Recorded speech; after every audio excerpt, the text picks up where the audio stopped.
Okay, so for my final video as part of the Epsom Runners 100 testing group, I'm again going to be looking at the web app with the objective of just checking out the accuracy of the GPS and the accuracy of the heart rate monitor as well.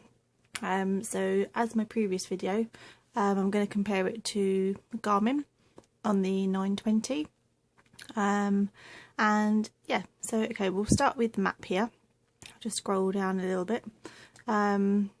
So all in all, I guess overall it's okay. They look pretty much the same. This area is completely in the open. You've got this section here that's actually within the trees, and you can see here it's got a little bit skewy and off course, but overall that looks quite accurate. RunSense and Epsom clearly use Bing, and Garmin use Google Maps. So that's just a plot, so there's probably going to be discrepancies as with any GPS device. So we're just going to scroll down just to take a look at the heart rate monitors. So with my Garmin, I use the heart rate monitor strap, whereas the Epsom, it's actually part of the watch. So you have to be careful. You have to have the watch quite tight on your wrist, which I'm not particularly keen on. Otherwise it just doesn't pick up your heart rate at all. So here we've got 150 going up to 160. So it looks pretty accurate. So if we just scroll down here, that's looking about the same, 150 going up to 160 in places, and clearly had a little bit of a stoppage going on there, because anyone that's done Lullingstone Park Run will be well aware of some of the hills that are involved.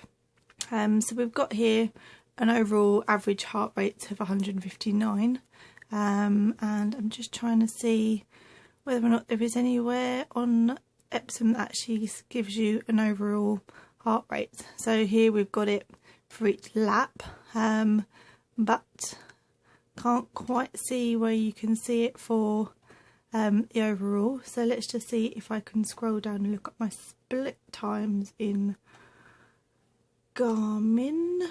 So here we go, and we've got the average heart rate here. So there is a bit of discrepancy going on, not considerably by a lot. It's not completely out. I know some people have had major discrepancies, but this doesn't look too bad at all. We've got 148 versus 149, 59, 69.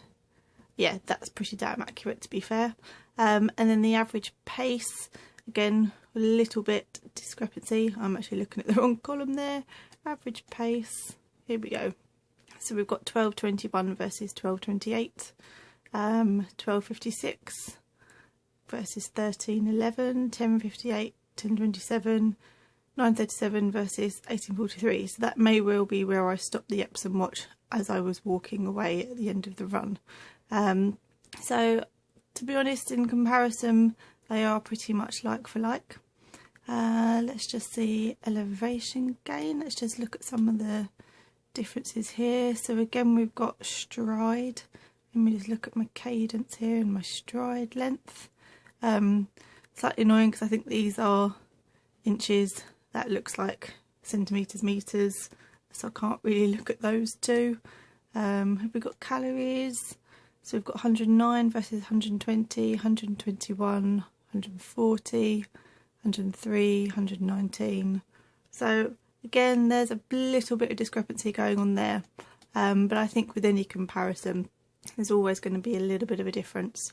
So I'm trying to be as fair as possible. Again, both apps have this zone where you can work out in, it will show you different times in your zones. So let's just take a look at how these compare.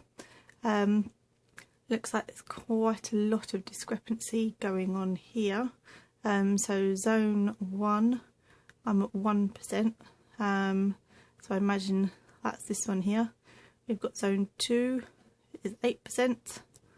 imagine that one's that. Might be the other way around actually, not too sure. It's not very clear. Maybe it is the other way.